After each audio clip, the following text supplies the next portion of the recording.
좋은 아침입니다. 2021년도 마지막 날 하루가 밝았습니다. 한 해 동안도 말씀으로 저희를 인도하신 하나님께 모든 영광을 돌려드리고 또 한 해 동안 말씀으로 인도함 받은 사랑하는 성도들에게 또 축복을 전합니다. 출애굽기 12장 37절에서 51절 말씀 오늘 1년의 마지막 날 말씀으로 받도록 하겠습니다. 37절 이스라엘 자손이 람세스를 떠나서 숫곳에 이르니 유아 외에 보행하는 장정이 60만 가량이요.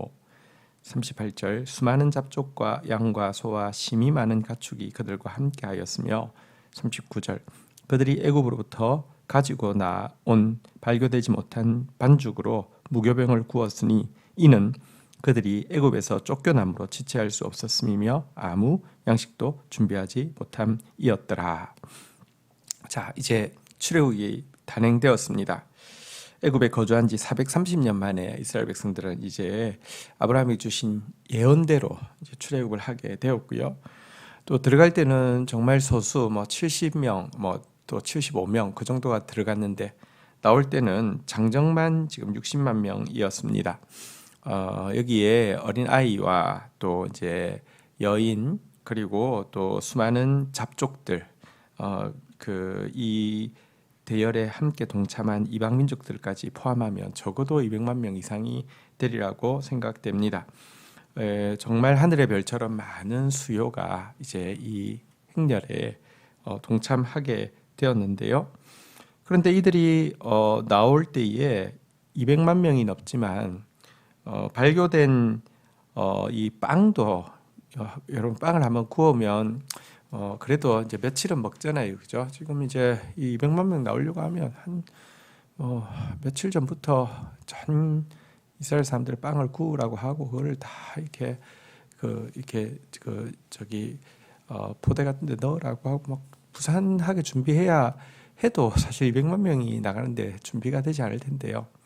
어느 집에서도 내일치를 위해서 빵을 발효할 시간을 두고 만든 유교병이 하나도 없을 정도로, 그러니까 무교병 가지고 빵을 먹을 수밖에 없을 정도로 급격하게 이 출애굽이 단행된 것을 볼 수 있고요. 정말 인간의 계획과 능력이 아니라 하나님의 계획과 하나님의 능력 가운데 이 일이 단행된 것을 분명히 볼 수 있습니다.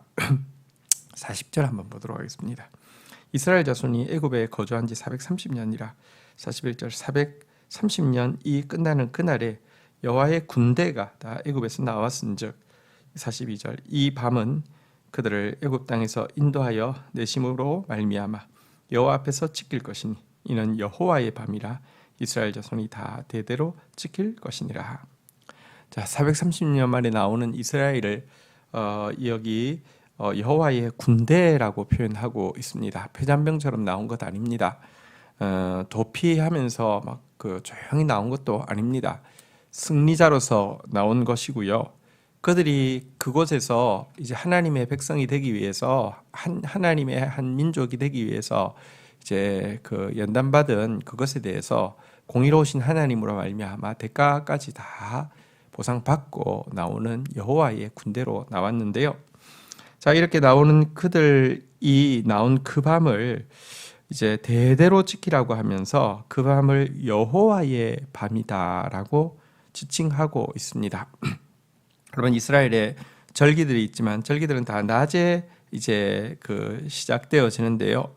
6월절 절기만 밤에 이제 지키는 절기가 되었습니다. 왜냐하고 하면 그 밤에 하나님의 직접적인 개입이 있었기 때문에 그렇습니다. 그래서 여호와의 밤이라고 부르는데요.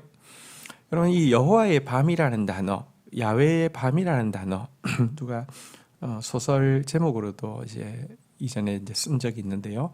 야훼의 밤 이런 이제 소설 제목도 있었는데요. 밤이라는 것은 사실 좀 어두움, 슬픔 이런 것을 상징할 때 주로 많이 사용되어지죠. 근데 이날은 사실은 이제 기쁨과 참 고통과 속박으로부터 해방이 되는 것을 기념하는 날인데요. 그런데 여호와의 밤이라고 또 표현한 것, 이거에 대해서 우리가 한번 좀 생각해 보도록 하겠습니다. 여러분, 사실 우리가 구원이 임하는 순간은 어떤 의미에서 가장 칠흑 같은 밤에 구원이 임합니다. 가장 어두운 시간은 구원이 그래서 임박한 시간입니다. 왜냐하면 여호와께서 개입하시는 순간은 바로 그와 같은 칠흑 같은 밤이기 때문에, 그래서 이 구원의 순간을 여호와의 밤이라고 하는 것, 이것은 도리어 굉장한 의미를 가지고 있습니다. 우리가 이 슬픔이, 울음이, 탄식이 끝까지 찼다고 생각하는 그 순간이 사실은 우리 안에 버려져야 될 것들이 버려지고 이제 포기되어야 될 것들이 포기되어지는 순간이기도 하고요. 또 주의 구원이 바로 임박해 있는 순간이기도 합니다. 그러나 사실 이 여호와의 밤, 이 구원의 이 즐거운 날을 여호와의 낮이라, 광명한 여호와의 빛이다, 뭐 이렇게 표현하지 않고 여호와의 밤이라고 한 것은 사실 이 구원을 위해서는 너무나도 엄청난 대가가 지불되어야 하고요. 그 대가는 아시다시피 우리 하나님의 독생자이신 예수 그리스도의 죽음이라는 너무너무 큰 대가가 지불되어야 합니다. 우리에게 꽃간을 주시기 위해서 그의 아들에게 가시 면류관을 씌우셔야 했고요. 우리를 낫게 하기 위해서 그 아들에게 채찍질을 맞게 하여야 하셨고요. 우리를 살리시기 위해서 그 아들을 죽이셔야 하는 그 구원, 그때에 또 여호와의 마음이 밤이라는 단어에도 담겨 있습니다. 어쨌든 구원이 이루어진 여호와의 밤, 이것을 대대로 우리는 기억하고 지켜야 합니다. 그래서 예수 그리스도께서는 이 성만찬을 우리에게 또 허락하여 주셨고요. 이것이 내 몸이다, 내 피다라고 하면서 이를 기념하여 지키라고 하셨죠. 더 이상 죄를 기억나게 하는 구약의 제사가 아니라 이제 속죄를 기억나게 하는 신약의 제사, 예수 그리스도로 말미암아 다시는 이제 죄가 기억나게 하는 것이 아니라 예수 그리스도의 은혜가 기억나게 하는 이 유월절 이 의식을 이제 성만찬으로 전환하셨고, 이 성만찬을 교회로 하여금 기념하여 지키게 하신 것을 저희들이 알고 있습니다. 자, 이제 43절부터 한번 보도록 하겠습니다. 여호와께서 모세와 아론에게 이르시되 유월절 규례는 이러하니라. 이방 사람은 먹지 못할 것이나 44절 각 사람이 돈으로 산 종은 할례를 받은 후에 먹을 것이며 45절 거류인과 타국 품꾼은 먹지 못하리라. 46절 한 집에서 먹되 그 고기를 조금도 집 밖으로 내지 말며 뼈도 꺾지 말지며 47절 이스라엘 회중이 다 이를 지킬 것이니라. 자, 이 유월절 식사의 규례인데요. 이방인은 먹지 못한다는 것입니다. 그리고 또 한 가지는 먹을 때에 한 집에서 먹고 고기를 조금이라도 밖으로 내어서는 안 되며 또 뼈도 꺾지 만 상태에서 고기를 다 먹으라고 되어 있습니다. 이것은 먼저 이 구원이 모든 사람에게 임하는 것이 아니라 이제 언약 백성에게 임한다는 사실을 분명히 보여주고 있고요. 또 언약 백성 개개인에게 임하는 것이 아니라 한 집에서 먹되라고 되어 있는데요. 그러니까 이 공동체 안에서 이제 이루어진다라고 이야기하고 있는 것이고요. 뼈도 꺾지 말지니라라고 이야기한 것은 온전히 통째로 먹으라는 뜻이죠. 그러니까 이것은 예수 그리스도의 구원이 우리에게 필요하기 위해 임하기 위해서는 예수 그리스도의 가르침, 행하심, 예수 그리스도의 전부를 그대로 받아들여야 된다는 것입니다. 사실 이 예언을 이루시기 위해서 예수님은 십자가에서 죽으실 때 뼈가 꺾이지 않으셨죠. 사실 대부분은 이제 이 가장 오래 고통하게 하기 위해서 십자가에 못을 박아서 죽을 때까지 이렇게 꿈틀거리다가 죽게 하는 것인데요. 유월절이나 이런 절기가 되면 이들을 더 이상 이제 이 유월절이나 또 안식일을 범하지 않기 위해서 그 이 뭐 정강이나 이 복숭아뼈나 이런 것들을 이 강목으로 쳐서 다 부러뜨려서 더 이상 그 꿈틀거리지 못하게 해서 숨을 지게 하는데요. 예수 그리스도는 미리 40에 하나 감한 채찍질을 맞아서 너무 기진하셔서 6시간 만에 운명하셔서 뼈를 꺾으러 온 사람이 뼈를 꺾을 필요가 없는 것을 보고 꺾지 아니한 기록이 있는데요. 어쨌든 구약의 예언대로 된 것이고요. 이것은 다시 이야기하지만 우리가 예수 그리스도의 구원을 받아들이기 위해서 그의 전부를 다 받아들여야 된다는 것입니다. 하지만 이 식사에 이방인도 또 그 종도 참여할 수 있는 방법이 있습니다. 그 방법에 대해서 이야기합니다. 48절입니다. 너희와 함께 거류한 타국인이 여호와의 유월절을 지키고자 하거든 그 모든 남자는 할례를 받은 후에야 가까이 하여 지킬지니 곧 그는 본토인과 같게 될 것이나 할례를 받지 못한 자는 먹지 못할 것이니라. 49절 본토인에게나 너희 중에 거류하는 이방인에게나 이 법은 동일하니라 하셨으므로 50절 온 이스라엘 자손이 이와 같이 행하되 여호와께서 모세와 아론에게 명하신 대로 행하였으며 51절 바로 그날에 여호와께서 이스라엘 자손을 그 무리대로 애굽 땅에서 인도하여 내셨더라. 자, 이 식사에 이방인이 참여할 수 있는 유일한 방법은 할례를 받는 것입니다. 또 이스라엘 백성이라 할지라도 혈통적으로 이스라엘 백성이라 할지라도 할례를 받지 않았으면 이 식사에 참여하지 못한다고도 또 정확하게 기록되어 있습니다. 왜 할례를 이렇게 중요하게 생각했을까요?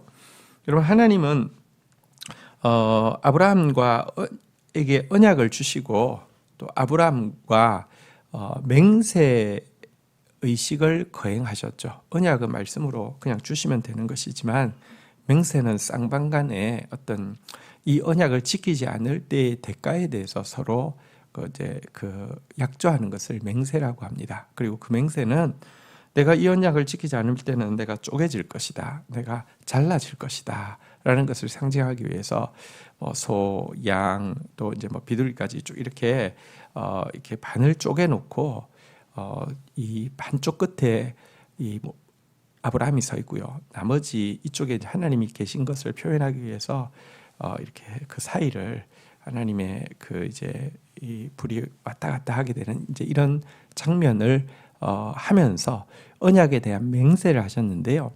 그래서 이 언약, 이 언약이라는 단어는 자른다라는 원어의 뜻을 가지고 있습니다. 그리고 바로 이 언약의 백성이라는 것을 표현하기 위해서 할례를 행하게 하셨는데요. 할례는 이제 포피를 자르는 거잖아요, 그죠? 그래서 사실 언약이라는 단어의 자른다라는 뜻과 할례에서 할례의 뜻이 자른다는 뜻인데 단어는 다르지만 뜻이 똑같기 때문에 사실은 언약의 표현으로 할례를 허락하여 주신 것입니다. 그래서 언약 속에 들어가야 된다는 것이고요. 또 언약 속에 들어가기 위해서 할례 받는 것에 대해서 이렇게 성경은 추석하기를 이제 상한 마음이다, 진리를 받아들일 수 있는 그 겸손한 마음이다라고 이렇게 추석하고 있습니다. 어쨌든 우리가 언약 백성이어야지만 이 예수 그리스도의 공로 안에 들어갈 수 있고요. 그리고 언약 백성의 표시는요, 진리를 받아들일 수 있는 겸손한 마음, 진리를 받아들일 수 있는, 진리 앞에서 얼마든지 자신의 것을 잘라낼 수 있는 상한 마음, 이것이 언약 백성의 표현입니다. 오늘 1년의 마지막 날, 한 해 동안 먼저 계획하시고 먼저 실행하셔서 우리를 이끌어 주신 주님, 여호와의 밤, 우리의 그 깊은 슬픔 가운데 찾아와 주셨고 당신의 아들을 희생하시는 그 깊은 슬픔에도 불구하고 우리를 구원하여 주신 주님, 그분 앞에서 언약 백성으로서 정말 진리를 받아들일 수 있는 상한 마음, 겸손한 마음 가진 사람으로서 오늘 하루를 마무리하고 새 한 해를 시작하는 저와 여러분들이 되기를 주님의 이름으로 축복합니다. 주신 말씀 붙잡고 제가 기도하며 나가도록 하겠습니다. 하나님 감사합니다. 2021년도를 되돌아볼 때 정말 주님은 당신의 영으로 우리 가운데 운행하셨습니다. 우리가 정말 생명 가진 자가 되어질 수 있도록 하시기 위해서 수고하셨고, 우리가 정말 하나님과 함께 동력할 수 있는 사람이 되도록 훈련하기 위해서 주님은 정말 수고하셨습니다. 주님을 찬양합니다. 내가 오늘 이 자리에 있을 수 있는 것은 주님의 계획 때문이고 주님의 능력 때문이지 나의 생각과 나의 그 능함이 이런 일을 이루는데 조금도 기여할 수 없었음을 인정합니다. 주님을 찬양하고 경배합니다. 우리를 구원하신 여호와의 밤, 당신의 아들을 희생하면서까지 나 같은 쓸모없는 자를 구원하신 주님의 구원을 찬양하고 경배합니다.